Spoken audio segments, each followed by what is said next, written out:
Hello and welcome to this week's Rebel Report. My name is Max and I'm subbing in for Marie, who's on vacation. And in other words, welcome back from vacation. Welcome back, Johan. Welcome. Thank you. Welcome, Max. Let's begin by talking about the two games this past weekend.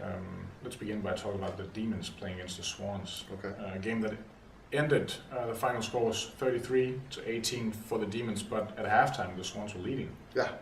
Swans. What did you make of that game? Game I thought would be closer, and it was. It was one of those games you could have seen the Swans winning if the Demons weren't up to snuff. It looked like there was something they could pull out, but the triple option and Nexman and Mikkel Nielsen and company that showed they were too much to handle for the second half and just were able to move the ball. Yeah, 21 unanswered points the Demons scored after halftime. Yeah, that's a lot. The Swans just flat. I think they just ran out of gas. They don't have a lot of depth right now, and that probably became a factor for them in the second half. And they just probably had some issues with it. So, yeah. How do you think JT turned it around in the locker room at halftime? Knowing that it's experience on the in out, he probably kept them in an area that they weren't far away. They were only a score behind, so it was kind of just keep your composure, keep playing your game plan, and keep plugging away, and something should break, and obviously something did. Yeah. The other game that was played, the Hurricanes played the Stallions, and the Hurricanes won. It was a blowout, 51-14. Yeah, big blowout. Are the Stallions done? They might be. They're fighting now to stay on top of not playing in the relegation round, but right now they're kind of the outside looking in on that game.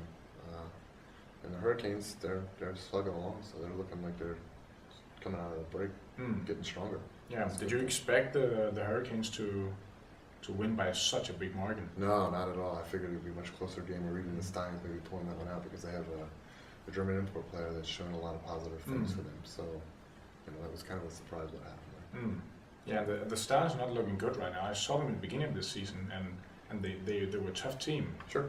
I thought they could win games like this, but yeah, I'm not sure what's going on over there right now. Maybe they're still having the holiday hangover. That could be an issue too. But that's really is affecting them right now if that's the case, because that's a game I think they had a chance to have a win. But we'll see. Let's talk a little bit about the playoff picture. Sure. We have a lot of interesting different stories in the playoff. One of the more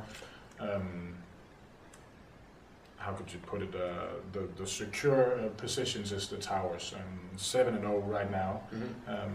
Looking to secure that one number one bye. Sure.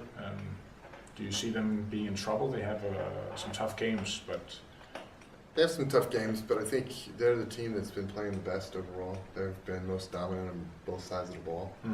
So could they lose that position? Yeah, they could, but I don't think that's going to happen. I think they're going to maintain first. Probably the bigger question is are they going to drop one game or go undefeated again like they did last year in the regular season? I think that's more the question than anything else. Yeah. But I think they're going to maintain first position. So that'll be interesting. And then behind them in that conference, we have the Gold Diggers. Yeah. 6-1 now. They're in the third spot.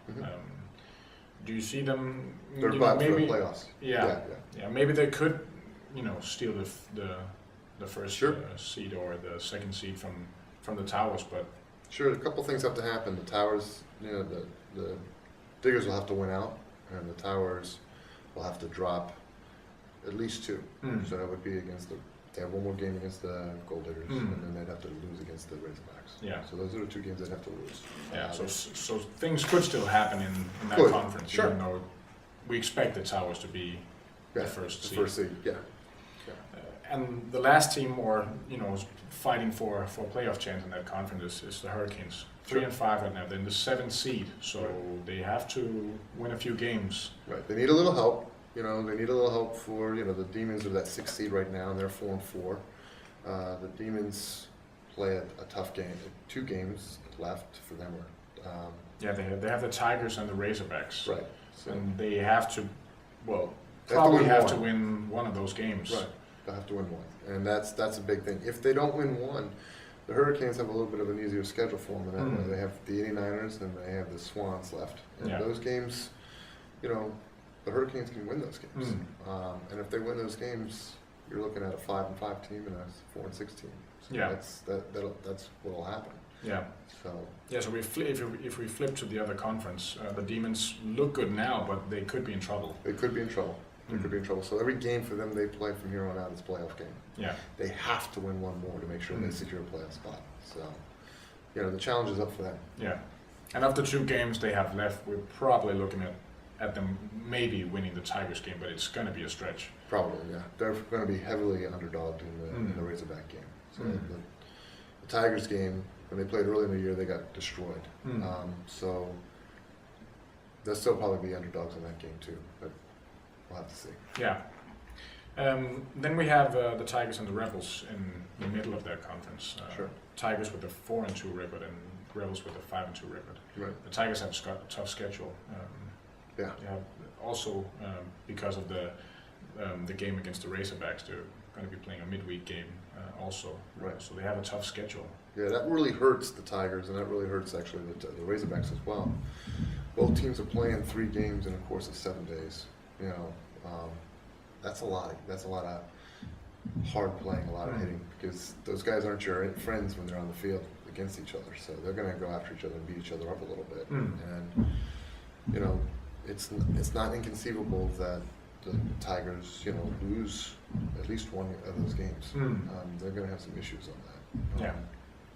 You know. And how do you think the 2 coaches are going to approach this different challenge? Are they going to... The Razorbacks and the Tigers? Yeah. Aren't they going to practice during the week, or the non-hitting, or what are they going to do? Well, I don't think they're going to hit at all. Practice, they'll probably do more walkthrough stuff or kind of just movement to get the soreness out of their legs and stuff like that. A lot of film, but I can't imagine them really hitting every day. Their body's just going to be beat up. So they have to really be concerned about the injury bug. And if they lose a couple of guys, that might hurt them for the season. Yeah, especially because this game, or this extra game, is so close to the playoffs. So. Yeah, it's really a big deal for both of those teams.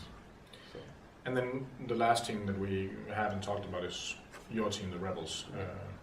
How do you see the rest of the season pan out? Well, you know, we're a team of 2 dimensions. You know, we're either a Jekyll or a Hyde, and we started off the season kind of slow and trying to find our legs and get comfortable with each other, and then we really started making a run. And if we're the team that starts making a run, we might turn some heads. We have the potential to be really good and explosive. We just have to reach it, and we'll go from there. So it should be interesting. Well, exciting this playoff picture in both the top and the bottom. Yeah. Oh yeah. So we'll see. Yeah.